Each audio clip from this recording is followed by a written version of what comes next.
உலகிலே தனியிருந்த அந்த குழந்தையான பெருமாளும் எவனையாற்றும் கரையை நோக்கி ஆற்றை நோக்கி கையை நீட்ட அப்போ வசுதேவன் ஆற்றுக்குள்ள இறங்குகின்ற நேரத்தில முன்வச்சு பின்பெருக அந்த ஆற்றை கடந்து வாரா அந்த ஆயர்வாடி பட்டணத்தில் அங்கே வசுதேவன் வாராரே.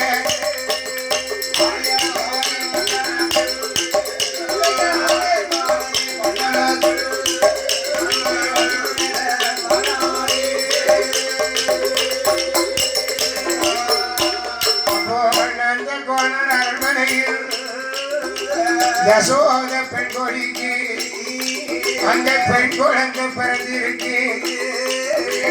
எல்லோரும் தூக்கமாக அந்த நிஷ்டையில இருக்கும் போது அப்போ வசுதேவன் வாராரு. வசுதேவன் வாரும்போது